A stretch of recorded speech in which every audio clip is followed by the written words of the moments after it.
안녕하십니까. 오늘 공공발주에 대응하기 위한 토목빔 워크플로우 전환을 주제로 발표를 맡은 KCI의 만정열 팀장입니다. 그리고 제 옆에 함께한 인프라 분야 스페셜 엔지니어 이만수 매니저도 오늘 같이 발표를 진행할 예정입니다. 먼저 오늘 웨비나에 참석하신 모든 분들께 감사의 인사를 드립니다. 이번 웨비나를 통해 많은 정보를 얻어 가셨으면 좋겠습니다. 간단하게 제 소개를 하겠습니다. 다시 한번 인사드립니다. 저는 KCIM 인프라팀의 팀장을 맡고 있는 안정열입니다. 현재 인프라팀에서 인프라, 즉 토목 프로젝트의 빔 엔지니어링 수주 및 수행을 담당하고 있습니다. 그리고 이제 제 옆에 있는 이만수 매니저도 간단하게 소개 부탁드리겠습니다. 안녕하십니까. 저는 KCIM TX팀에서 인프라 분야 스페셜 엔지니어를 담당하고 있는 이만수 매니저입니다. 오늘 발표할 목차에 대해서 말씀드리겠습니다. 오늘 총 2개의 세션으로 웨비나를 진행할 예정인데요. 첫 번째로 토목빔 필요의 이유에 대해서 2022년 건설산업 주요 이슈부터 토목빔 정책 및 발주 동향, 토목빔 필요 이유에 대해 설명을 하고 추가적으로 빔의 확장, 스마트 건설에 대해 설명하겠습니다. 마지막으로 토목빔 전환 사례와 장점에 대해 현황 리뷰, 빔 설계, 워크플로우, 그리고 빔 장점을 주제로 설명을 이어가겠습니다. 첫 번째로 토목빔 그 필요의 이유에 대해서 설명하도록 하겠습니다. 먼저 올해 2022년에 건설산업의 주요 이슈에 대해 살펴보도록 하겠습니다. 여러 가지가 있지만 그 중에서도 디지털 전환과 중대재해처벌법이 뜨거운 이슈입니다. 디지털 전환에 대해 간단히 설명드리자면 지난 12월 산업 디지털 전환 촉진법이 국회 본회의를 통과하며 정부는 올해 디지털 뉴딜 2.0 추진과 관련하여 약 33조 원 이상의 예산을 배정하고 투자를 하겠다는 계획을 밝혔습니다. 이뿐만 아니라 국토부는 2022년 주요 업무 계획으로 디지털 트윈과 핵심 SOC 디지털화 등을 통한 디지털 경제 전환 촉진에 대한 내용을 담았습니다. 이러한 정부의 디지털 전환 정책으로 인해 기업들은 디지털 건설 기술 개발을 본격화하며 올해는 건설산업 내 디지털 전환 이슈가 크게 부상할 것이라고 예측하고 있습니다. 이 디지털 전환의 핵심 기술은 국토부에서 발표한 2025 전면빔 설계 도입과 일치하는 부분이며 이미 현재 진행 중에 있습니다. 다음으로 중대재해처벌법입니다. 중대재해처벌법이란 중대재해가 발생한 경우 안전조치를 소홀히 한 사업주 혹은 경영 책임자에게 1년 이상의 징역형 처벌을 내리는 법안입니다. 건설산업은 다른 산업과는 달리 건설 현장의 특성상 안전사고 발생의 위험이 아주 높습니다. 특히 우리나라는 OECD 회원국 가운데 산업재해 사망률이 최상위권입니다. 그동안 우리는 건설사고가 발생할 때마다 원인은 무엇이고 누구의 책임이며 어떻게 개선해야 하는지 조사하고 대책만을 수립하였습니다. 돌이켜보면 그동안 전반적인 건설 정책은 안전보다는 성장 위주로 추진되었으며 이를 극복하고자 죽음을 막기 위해 이 법률이 막 시행되고 있는 시점입니다. 저는 이 중대재해법에 대비하여 규제와 처벌도 중요하지만 건설 참여자의 안전의식 혁신에 더 초점을 맞춰야 한다고 생각합니다. 하나 예시를 들면 건설 현장에서 발생 가능한 안전사고를 선제적으로 예방조치를 해야 하며 이를 위해선 디지털 현장 구축 및 관리가 필요하다고 생각합니다. 이 디지털 현장 구축은 요즘 말하는 메타버스와도 유관하며 빔의 확장을 통해 디지털 현장을 구축할 수 있고 이것을 통해 안전사고에 대비할 수 있을 거라 생각합니다. 지금까지 제가 말한 것들을 종합해보면 이 두 가지에 빔이라는 키워드가 공통적으로 들어갑니다. 저는 이렇게 생각합니다. 빔을 통한 디지털 전환 및 안전관리가 곧 건설산업 변화의 큰 축이 될 것이다 라고요. 2022년에는 공공건설 분야의 빔 적용이 더욱 폭넓게 이루어질 가능성이 높습니다. 2020년 12월에 발표된 건설산업 빔 기본 지침과 2030 건축빔 활성화 로드맵 이후 작년부터 고속도로와 국가철도 사업에 전면빔 적용 등 빔 도입에 신호탄을 쏘아 올렸습니다. 이는 점차 확대될 예정이며 뒤에서 설명할 내용을 참고하시면 이해하는 데 많은 도움이 될 것입니다. 앞서 말한 빔을 통한 디지털 전환을 위해 정부에서는 수년간 정책 및 계획을 작성하고 배포했습니다. 이 중에서 빔 도입을 활성화하기 위한 정책으로는 보시는 표와 같습니다.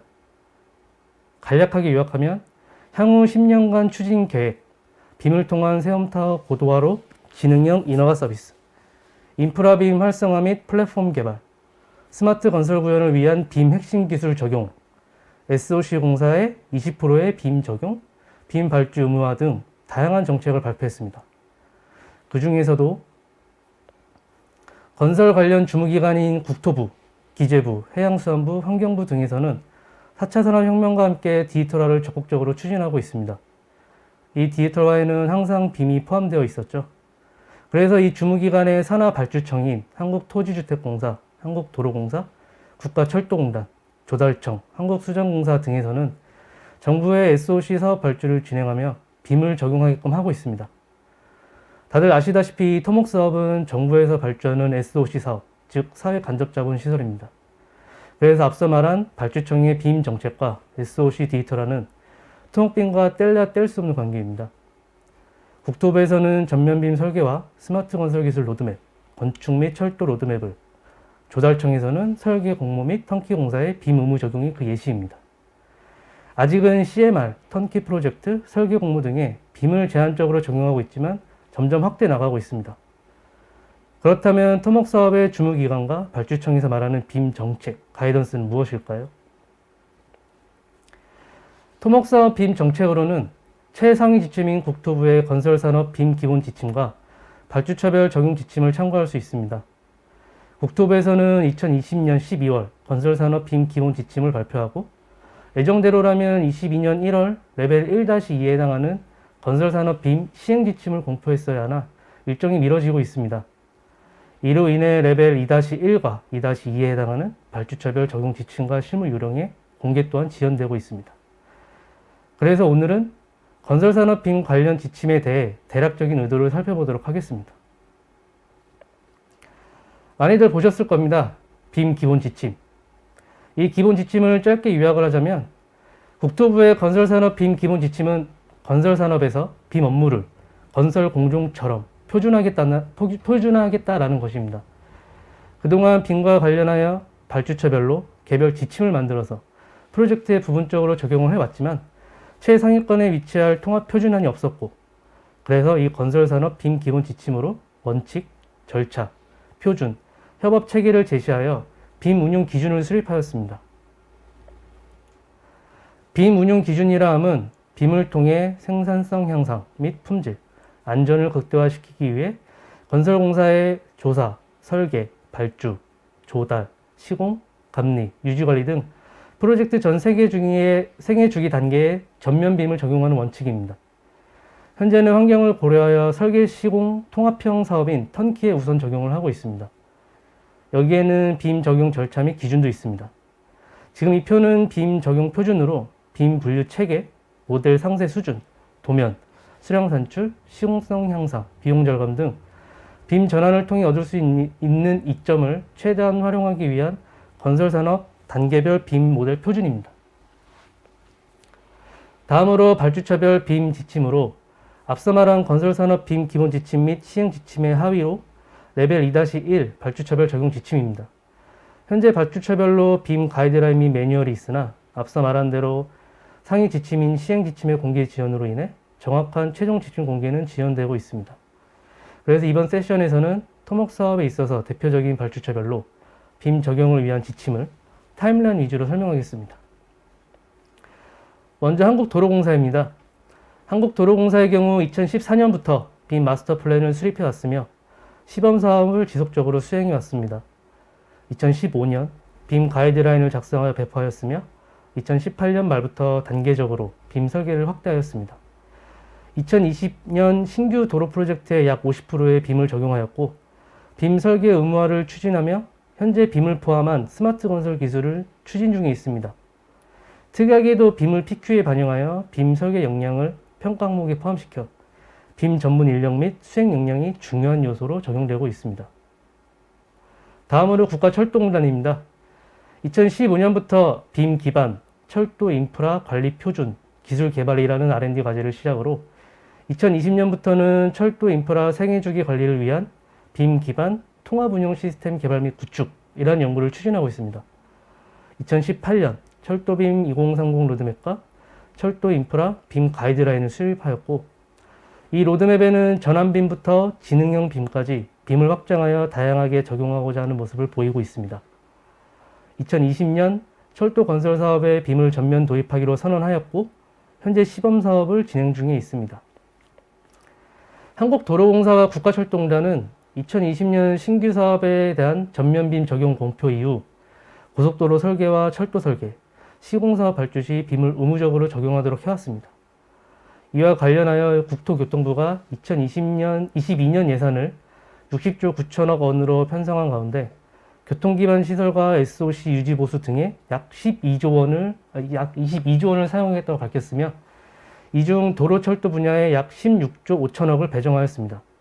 이는 전년 대비 약 6% 증가한 것으로 예산 증액에 따라 토목사업의 발주와 함께 빔 발주도 늘어날 것으로 전망됩니다. 한국토지주택공사입니다. 2011년 빔 가이드라인을 수립하였고 2012년 공동주택 빔 발주를 진행했습니다.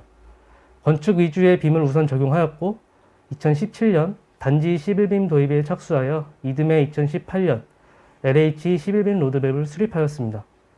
시범 설계 사업을 진행 중에 있으며 신도시, 혁신도시, 공공주택 사업에 빔을 활발히 적용하고 있습니다. 한국토지주택공사는 2024년까지 설계, 2025년까지 시공, 2026년부터 유지관리 단계까지 빔 의무화 적용을 목표로 하고 있습니다.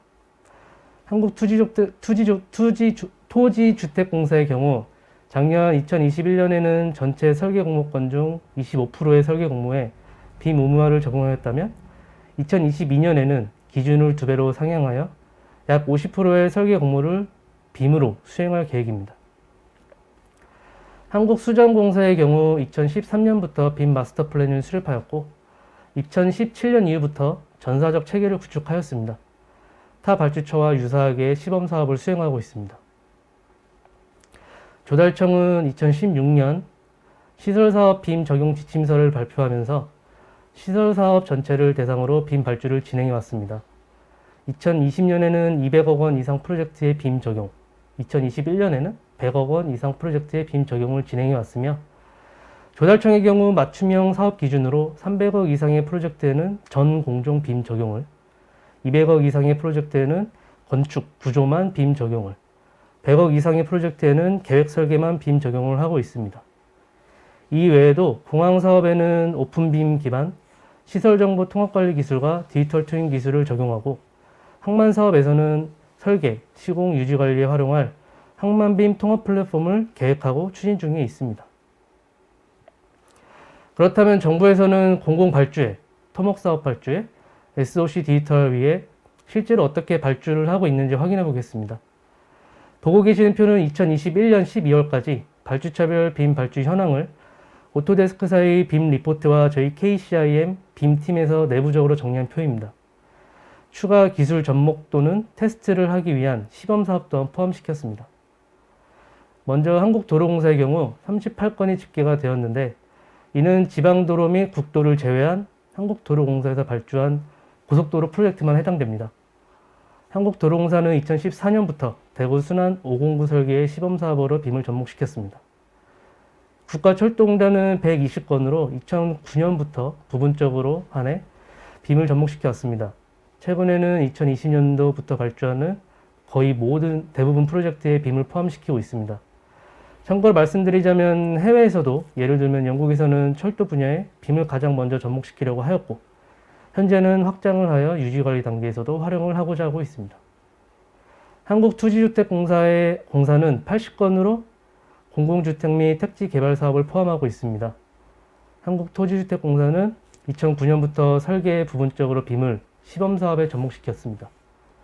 2020년부터 프로젝트에 빔을 활용하고자 하는 모습이 두드러지게 나타나고 있는데, 한국수자원공사의 경우 하천 및 댐, 그리고 수처리 플랜트 사업에 빔을 적용하고 있습니다.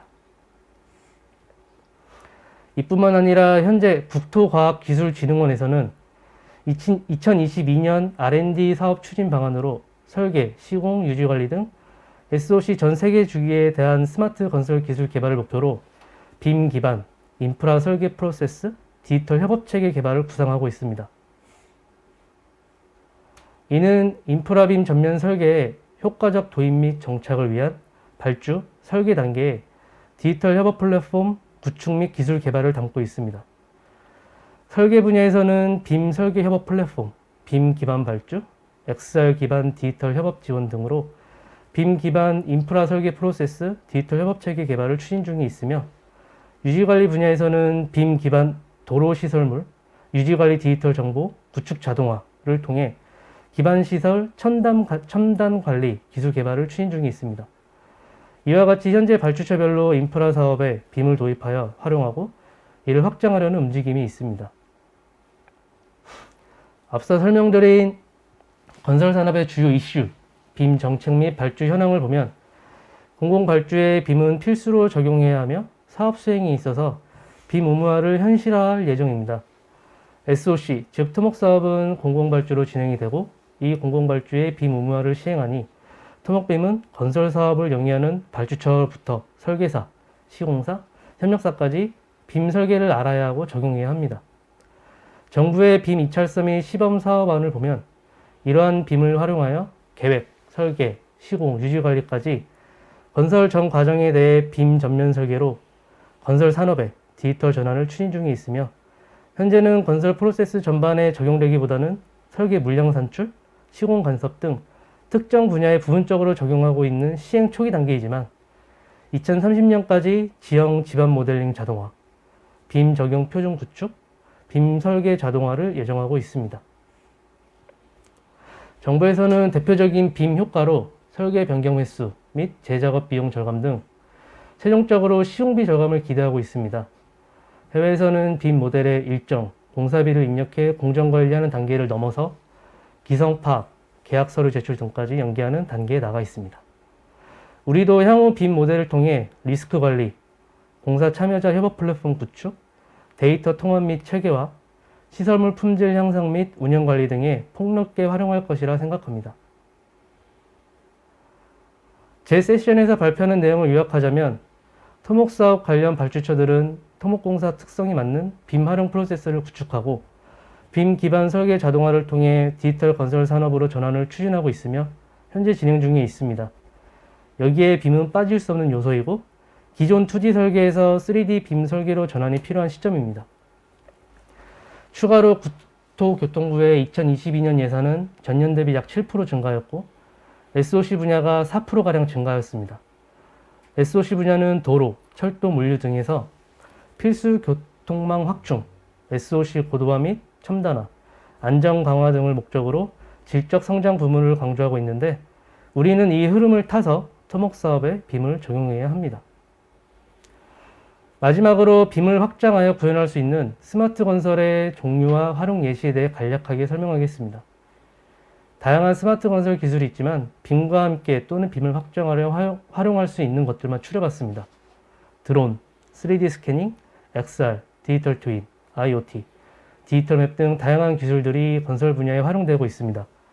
이 중에서도 빔과 함께 디지털 맵, IoT, 디지털 트윈과 모바일 워크플로우 확장으로 앞서 말한 중대재해처벌법에 대비하여 디지털 현장을 구축할 수 있고 이것을 통해 안전사고에 대비할 수 있습니다. 다음 세션에서는 이만수 매니저가 토목 분야의 빔 효과가 실제로 어떤 것인지, 어떻게 하면 그 효과를 얻을 수 있는지, 토목빔 전환의 사례 및 장점을 설명하겠습니다.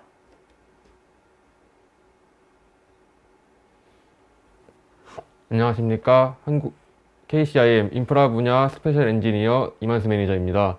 앞서 발표한 안전력 팀장에 이어서 토목 BIM 전환 사례 및 장점에 대해 제가 설명드리도록 하겠습니다. 먼저 현황에 대해 간단하게 리뷰하고 넘어가도록 하겠습니다. 기존 설계 변경 시 기존 설계 도면을 재사용하려면 상당한 시간이 소요되어 때때로 처음부터 다시 작업하는 방법을 선택하기도 했습니다. 그로 인해 잦은 야근과 시간이 추가로 들기도 했고, 기존 설계를 할 때는 어느 정도 수준과 기술력을 보여주기 위해서는 상당한 시간이 소요되고 직원들의 연차, 경력, 부서별 차이가 있는 정보력으로 프로젝트를 수행하다 보니 전문 분야 이외에는 정보력의 부족으로 인한 정보의 비대칭성을 가지고 있었으며, 최근에 빔 의무화와 관련된 이슈가 발생하고 있습니다.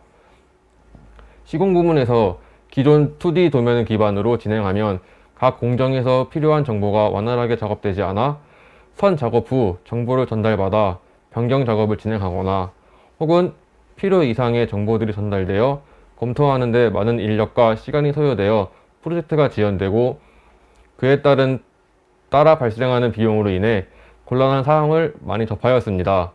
각 부서별 데이터에 대한 사전의 간섭 검토를 체크할 때 어려움과 휴먼 에러가 발생하고 이슈나 리스크 발생 시 관리하는 부분에 대해 어려움을 가지고 있었습니다. 현장에서는 현장 특성상 안전사고 발생의 위험이 아주 높았고 시설물 관리 계획 및 점검 진단 결과 등 관리 보존이 미흡하고 불투명한 업무가 진행되었습니다. BIM을 통한 3D 설계는 모델 기반의 설계 시스템으로 모두 독립적인 변수들은 파라메트릭 기법으로 작성해 두었기 때문에 잦은 설계 변경에도 유연하게 대처할 수 있고 그만큼 빠른 피드백이 가능하게 될 것입니다. 각각의 구조물의 특성이나 정보를 입력하여 어떤 부서든 어느 누구든지 간에 정보를 쉽고 빠르게 이해할 수 있어 정보의 균등화를 가져올 수 있습니다. 설계된 3D 모델은 예상하지 못했던 휴먼 에러나 공정별 간섭 검토와 같은 위험 요소를 사전에 감지할 수 있게 될 것입니다. 또한 BIM의 확장은 디지털 현장을 구축할 수 있고 이것을 통해 안전사고에 대비할 수 있을 것입니다. 다음으로는 BIM 설계 프로세스에 대해 4단계로 나누어 설명드리도록 하겠습니다. 설계 프로세스는 크게 기본 계획, 기본 설계, 실시 설계, 시각화 및 공정관리로 나눌 수 있을 것 같은데요. 첫 번째 기본 계획 단계에서 초기 개념 설계나 기존 현황을 획득 및 계획 분석까지 가능하게 될 것입니다. 두 번째, 세 번째 기본 및 실시 설계 단계에서는 계획을 개념화하고 설계 도서를 작성하여 검토 단계를 걸쳐 분야별 설계가 최적화된 3D 모델로부터 2D 도면화까지 실시하고 작성된 데이터로 마지막 단계에서는 시각화, 공정 단계에서 간섭 검토 및 공정 시뮬레이션을 통해 확인하는 단계로 작업을 실시할 수 있습니다.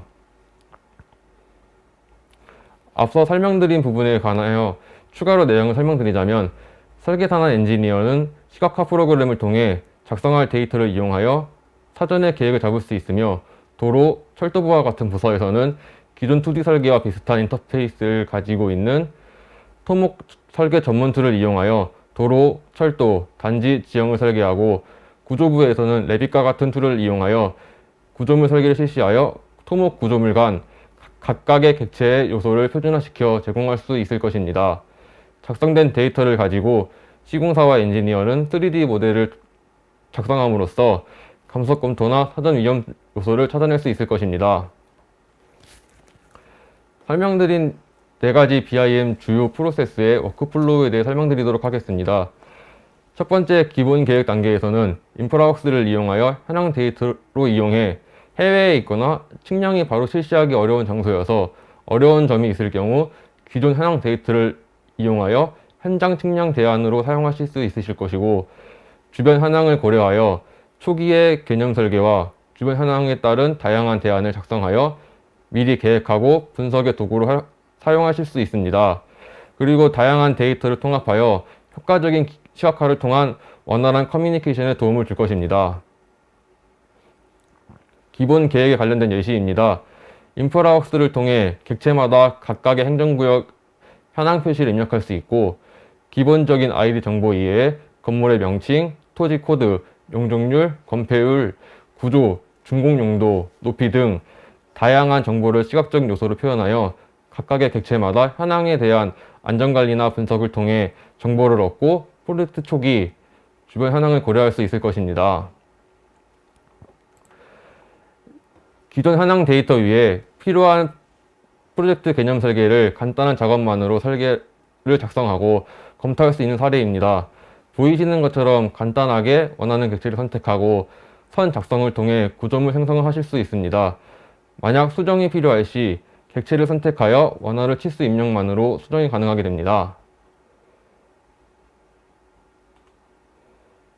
작성된 개념 설계를 시각적으로 확인할 수 있으며 간단한 수정만으로 대안을 작성하여 비교 검토까지 실시할 수 있게 됩니다.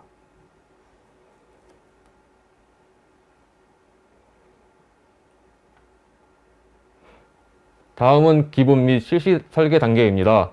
먼저 도로부와 철도부 등에서 활용이 되는 토목 설계 전문 툴을 활용하여 설계를 하게 됩니다. 데이터를 활용하여 지형의 토공량, 코리도 모델링 등이 생성이 가능하며 설계 변경 시 기존 데이터를 활용하여 검토가 가능해집니다. 도로의 선형 정보, 지형 정보, 상하수도의 오후수 광거 등 여러 설계 요소들이 연결됨으로써 어느 하나 변수값이 변경한다 하더라도 관리가 가능하게 됩니다. 레빗을 이용하여 토목 구조물 각각의 객체 요소를 제작하고 관리하며 각각의 요소에 요구되는 객체별 정보를 입력하고 파라메트릭 구성을 통한 표준화된 설계 과정을 통해 생성된 모든 도면의 시트, 2D 및 3D 뷰, 일람표는 모두 동일한 가상 구조물 모델에 대한 정보의 표현이며 이렇게 작성된 모델 객체는 BIM 데이터 기반이기 때문에 철근 배근부터 해서 콘크리트 물량, 도면 산출까지 가능하게 됩니다. 설계 부분에서 작성된 데이터를 이용하여 원 지형과 계획 지형 등 지형 간의 토량 대시보드를 통하여 계략적인 토공량에 대해 쉽고 빠르게 분석해낼 수 있습니다. 필요한 지형을 선택하고 실행하면 간단한 표를 통하여 토량의 절성 토량에 대해 비율과 함께 알 수 있으며 분석한 데이터는 바로 리포트를 뽑아서 정리하실 수 있습니다.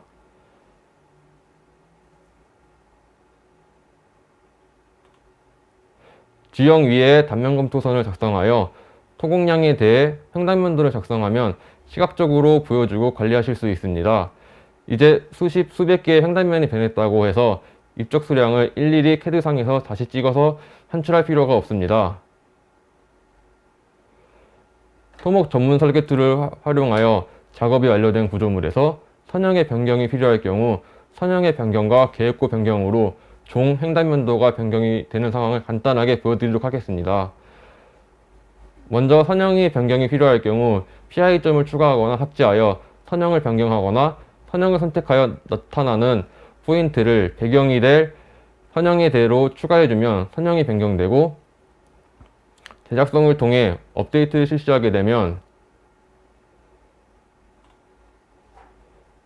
지형과 종 횡단면도 업데이트가 되어 기존 도면을 재사용할 수 있게 됩니다. 이를 통해 설계 변경 시 시각적으로도 표현이 가능하여 재검토를 할 때 소요되는 시간을 줄일 수 있으며 필요한 정보를 재사용할 수 있게 해줍니다. 구조물을 작성할 때 객체별 각각 속성 정보를 설계 데이터 정보에 넣어 관리함으로써 정보의 평균화를 이룰 수 있을 것입니다. 구조물의 객체를 생성할 때 각각의 객체마다 다른 정보값을 입력하여 서로 다른 객체인 것을 확인할 수 있으며 객체 요소나 이름까지 확인이 가능하게 됩니다. 작성된 정보는 일람표 작성 시 원하는 데이터를 뽑아 관리하실 수 있습니다.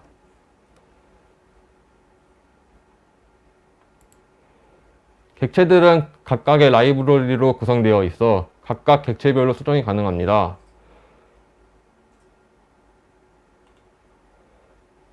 필요한 라이브러리를 제작하고 관리함으로써 설계 과정에서 생성되는 가상 모델의 생산 시간과 비용을 감소시키고 도서의 정확성과 시공 오차를 줄이는 데 기여할 수 있습니다. 마지막으로 시각화 및 공정관리 단계에서 나빅스웍스를 이용하여 다양한 형식의 데이터를 통합하여 부서나 업체별로 작성된 모델에 대한 간섭이나 설계 정보를 검토할 수 있고 자유로운 뷰 포인트 작성을 통해 렌더링이나 시뮬레이션 제작을 하여 시공 전 공정 시뮬레이션을 통해 장비, 자재 등 간섭 여부를 사전에 확인하여 효과를 가질 수 있으며 구조물의 이해도를 증대시키는 효과를 가질 수 있습니다. 시각화 및 공정 관리에 대한 예시입니다. 나빅스웍스를 통해 다양한 형식으로 작성된 프로젝트와 관련된 3D 모델을 통합하여 설계 데이터로 검토할 수 있으며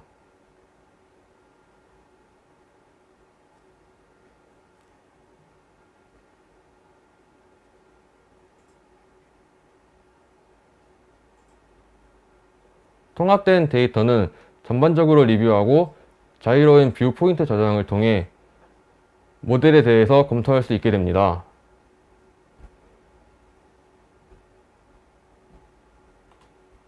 통합된 객체 간 감속 검토를 통해 사전에 발견된 필요한 수정 부분이나 재시공하는 경우를 점검시킬 수 있습니다. 전체 공정을 시뮬레이션화하여 구조물의 시공 작업 순서에 대한 사전 검토, 공사 계획 수립 및 현장 인력과 의사소통 방법 개선을 할 수 있습니다. 이와 같이 빔 데이터를 구축함으로써 2D에서 쉽게 수행할 수 없었던 간섭 검토나 시뮬레이션 기능까지 구현할 수 있게 되었습니다. 오늘 제 섹션에서 발표한 내용을 정리하자면, 설계 부분에서는 설계 변경에 따른 휴먼 에러나 정보의 비대칭성을 BIM을 통해 휴먼 에러를 줄이고 설계 정보를 쉽게 확인하여 정보의 균등화 효과를 가질 수 있으며, 시공 부분에서는 이슈와 리스크의 발생을 사전에 간섭 검토나 시뮬레이션을 통해서 위험 요소를 감지하여 사전에 유연하게 대처할 수 있습니다. 현장에서는 안전관리나 민원 발생 이슈를 적용된 정보나 시각화를 통해 데이터를 구축하여 대비하실 수 있습니다. 어떤 의미에서는 3D 설계는 이미 사용 중인 2D 설계의 확장이라고 볼 수 있습니다. 일단 2D 스케치로 시작을 합니다. 이는 생성하려는 3D 모델과 유사하다고 생각됩니다. 그런 다음 이 스케치를 쭉 당기고 돌리고 경로에 따라 드래그하거나 투입하면 됩니다. 이 방법은 3D 지오메트리를 생성하는 기본적인 기술입니다. BIM 프로세스는 현재 설계 프로세스에서 발전할 수 있고, 표현의 방법의 범위를 넓혀주며 설계 품질의 향상, 시공 오류의 최소화, 시공성 향상, 유지 관리를 위한 정보 관리 목적 등 다양하게 활용할 수 있을 것입니다. 우리는 하나의 데이터로 함께 프로젝트를 진행할 수 있고, 효율적인 검토로 시간과 노력을 절약하며 BIM을 다양하게 활용될 것이라고 생각됩니다. 이상으로 저희가 준비한 내용을 마치겠습니다. 마지막으로 질의응답 시간을 갖도록 하겠습니다. 질의가 있으시면 말씀해 주시면 답변 드리도록 하겠습니다.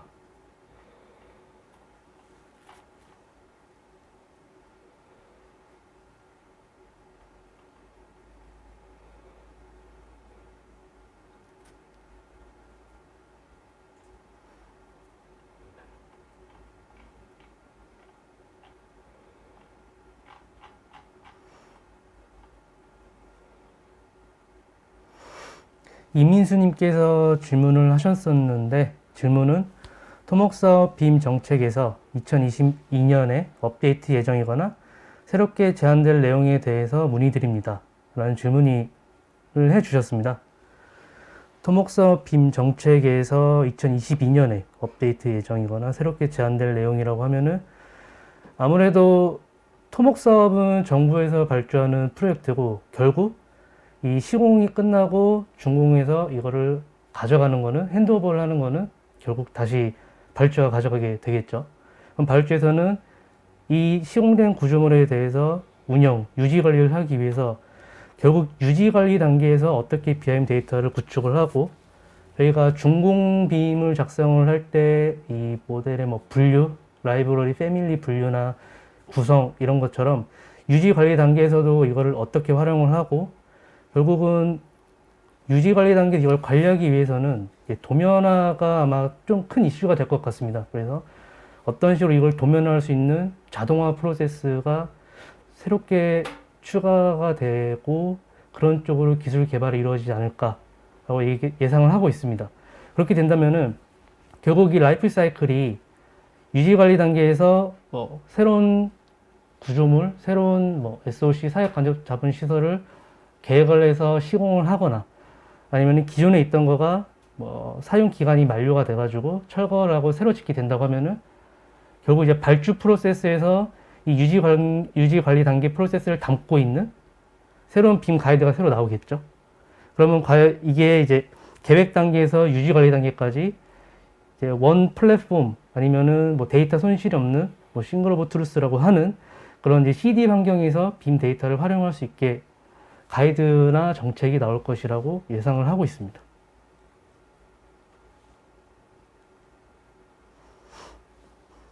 다음 문중님께서 빔 적용 표준을 효율적으로 구축하고 빔 설계 자동화를 효율적으로 할 수 있는 방법에 대해서 질문드립니다. 라고 질문을 해주셨습니다. 빔 적용 표준을 효율적으로 구축하고 빔 설계 자동화를 효율적으로 할 수 있는 방법. 뭐가 있을까요? BIM 표준 정확히 효율적 구축한다는 것은 이제 설계하는 회사들끼리 기존에 나와 있는 각각의 라이브러리를 공유를 할 수 있게 되고 그 공유된 파일을 가지고 하나의 프로젝트를 이용해서 사용하거나 아니면 이제 더 나아가서는 이제 애드인이나 다이나모를 사용해서 BIM 설계의 자동화를 효율적으로 할 수 있을 것 같은데 아직 현 상황에서는 다이나모가 제일 설계 자동화를 하는데 효율적일 거라 생각이 됩니다. 저는 이걸 다른 쪽으로 생각하면은 요즘 뭐 빔을 적용을 한다면은 제일 먼저 나오는 말이 저희 입장에서도 LOD란 말이 가장 먼저 네. 나오잖아요. 아까 뭐 빔 기본 지침에서도 LOD 100부터 LOD 500까지 이렇게 순서대로 적혀져 있는데 이 LOD라는 게 어디에서는 뭐 레벨 오브 디테일이라고도 하고 어디에서는 레벨 오브 디벨롭먼트라고도 하고 있습니다.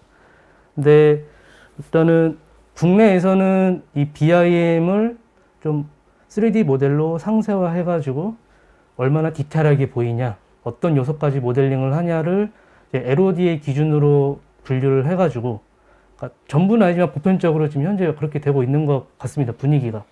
그래서 100, 200, 300, 350, 400, 500 수준에서 어떤 객체, 어떤 부재까지 모델링을 하고 결국 이걸로 해서 그 모델링 된 것에 결국 뭐 물량 산출이 이루어지고 그걸로 통합 모델을 만들어 가지고 간섭 검토를 확인을 하는 건데 이거는 결국 2D 지금 전환 설계 단계에서 2D 도면 단면을 있으면은 그걸 결국 3D화로 하는 이게 자동화를 여기에 같이 엮을 수는 없고 빔 설계 자동화라고 하면은 저는 한번 모델을 구축하고 이 모델을 폐기하는 게 아니고 이 모델에서 조금씩 업데이트를 해 나가고 여기서 예를 들어서 뭐 레벨 값이 변경이 되거나 면적이 바뀌거나 그 뭐 기본 조건 값이 바뀌면은 그 후에 나오는 게 이제 연계성으로 인해서 자동으로 바뀌고 자동으로 변경이 반영이 되는데 이걸 빔 설계 자동화라고 생각을 하시면 좋을 것 같습니다. 그리고 아까 LOD 제가 말씀을 드렸는데 LOD 100은 뭐 흔히 계획 설계, 뭐 조사, 그리고 LOD 200은 200, 뭐 300 CC 설계, 400 뭐 시공. 결국 이게 빔을 먼저 시작한 영국으로 넘어가면은 거기서는 레벨 오브 디벨롭먼트라고 하고 있거든요. 레벨 오브 디벨롭먼트라고 하면은 결국 프로젝트 전 세계 주기, 조사, 설계, 시공, 뭐 유지 관리 이 단계에서 계획 단계에서는 이 정도 수준으로 모델을 구축을 해가지고 활용을 하면 되고 그 다음에 이제 뭐 설계 단계, 실시 설계 단계에서는 어느 정도 레벨을 올려서 더 많은 내용을 담고 있고 뭐 시공 단계 넘어가서는 좀 더 많은 내용을 담아서 간섭 검토랑 물량 산출이랑 그 뒤에 확장까지 이어가자라는 게 이제 원래 이 BIM을 시작하고 접목하고 이 건설에 활용하려고 했던 목적으로 저는 이제 알고 있습니다. 근데 이거를 어쨌든 저희 나라에 맞게끔 맞춰야 하는 거고 근데 현재 잘 맞춰서 적용하고 있다고 보고 있고 이걸 더 효율적으로 할 수 있는 방법은 일단은 기본적으로 그 소프트웨어에서 제공하는 기능적 한계나 아무래도 네 그런 쪽이 좀 클 것 같습니다. 설계 자동화라는 게 결국은 기술적인 문제가 있는데 여기서 어느 정도 좀 더 디벨롭을 해야 되는지 이게 어느 정도 구체적으로 나오면은 그 이후에 그 기능을 활용해서 할 수 있는 더 효율적으로 구축하고 자동화를 이룰 수 있지 않을까라고 생각을 합니다.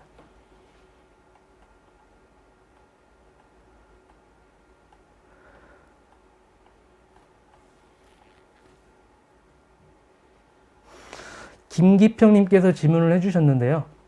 11-3D에서 구조물 디자인을 변경했을 시 그 변경이 레빗 모델에도 자동적으로 반영이 되어 업데이트 되는지요. 그리고 나비스웍스에서 타임라인 기능을 사용할 때 굉장히 많은 컴포넌트들의 일정을 하나씩 지정해 주어야 하는데 자동적으로 되는 방법은 없는지요. 그리고 마지막으로 토목빔에서 사용하는 LOD가 있는지 궁금합니다. 이 부분은 저희 스페셜 엔지니어인 네. 이명수 매니저님께서 답변을 해주시면 될 것 같습니다.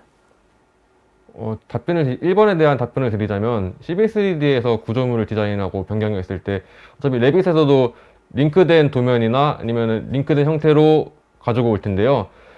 레빗에서 그 CB3D에서 구조물을 수정하고 저장을 하신 다음에 레빗에서 링크 업데이트를 하시면은 자동적으로 CB3D에서 변경된 구조물이 레빗에서도 변경되는 모습을 볼 수 있을 것 같고요.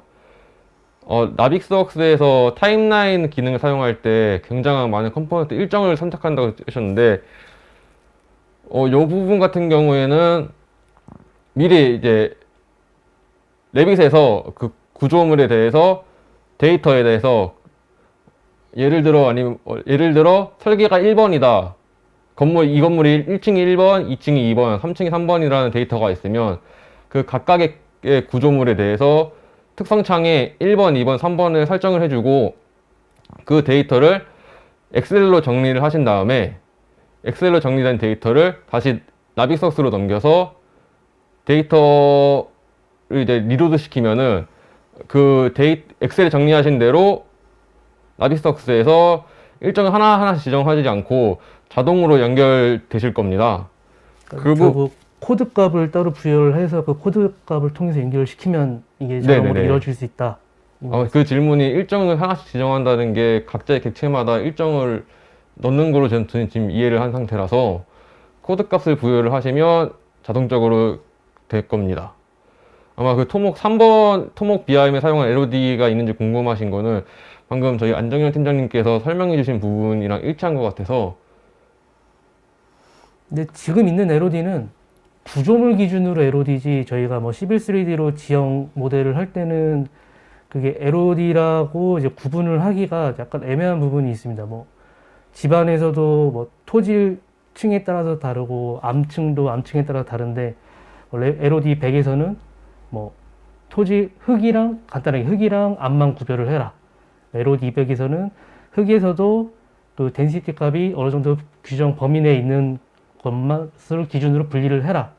이런 규정은 아직 별도로 있지는 않습니다. 근데 저희가 뭐 시공빔이든 설계빔이든 이 빔 업무를 하면서 이게 각각 시공사 특성에 따라 좀 다를 것 같아요. 만약에 저희가 토공, 매립공사하는 그 프로젝트에서 지형 모델을 구축을 하고서 빔을 활용을 하는데 시공사에서는 집안을 나눌 때 뭐 직접비 산출 같은 경우는 뭐 단가로 많이 구분을 하는 경우가 있습니다. 그 토목공사팀에서 이 빔 데이터를 보고 싶다. 그러면은 뭐 처음에 지방고에서 뭐 3m까지 굴착하는 그 모델을 따로 분류를 해주세요. 뭐 3에서 5m, 5에서 7m. 각각 단가가 다른데 이 단가별로 결국 수량 산출을 해야 되고 그럼 이 수량 산출하는 거를 모델로 만들어가지고 수량을 뽑으면 되지 않을까라는 문의가 오고는 있습니다. 근데 구조물 안에서는 건축빔과 유사하게 건축구조, 토목구조, LOD가 공통으로 이제 적용이 되고 있고 지형 집안에 관해서는 아직 별도로 사용하는 LOD가 체계화됐고 스탠다드로 기준이 수립되어 있지는 않습니다.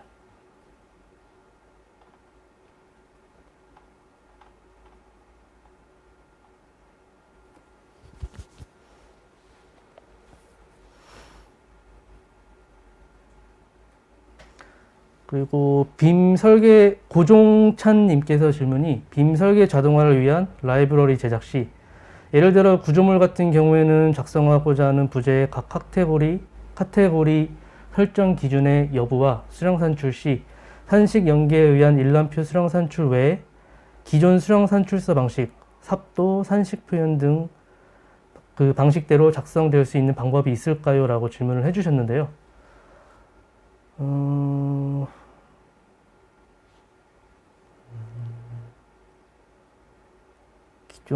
기존 수량 산출서 방식이라고 하시면은 그 엑셀을 상에서 평면단법으로 모델 면적을 해가지고 뭐 높이를 곱하는 그런 이제 설계사에서 설계를 하면서 수량 산출을 줄 때 그런 수량 산출 양식을 말씀하시는 것 같은데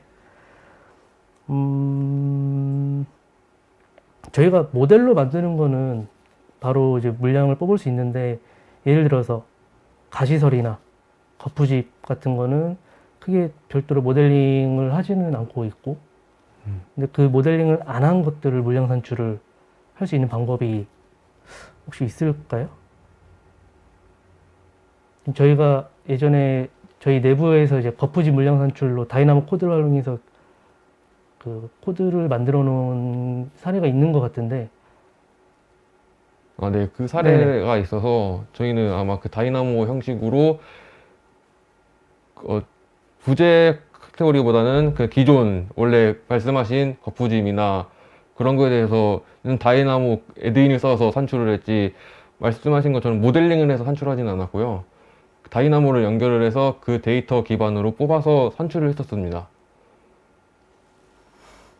결국 아직은 그 2D 기반의 적산 방식의 수령 산출서랑 비교하기에는 네. 아직은 뭐 무리가 있다라고 네, 보면은, 아직은, 네. 네.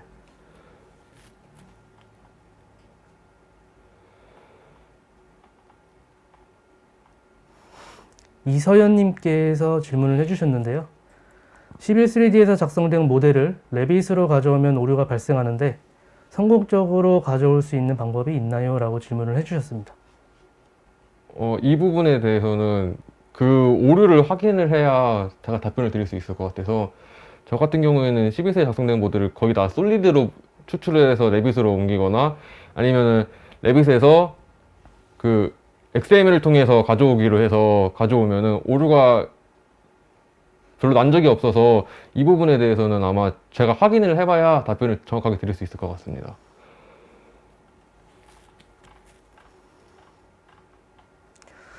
이상 질문이 더 없는 걸로 확인이 되어가지고, 네, 이상 오늘 저희가 준비한 공공발주에 대응하기 위한 토목빔 워크플로우 전환 웨비나를 마치도록 하겠습니다.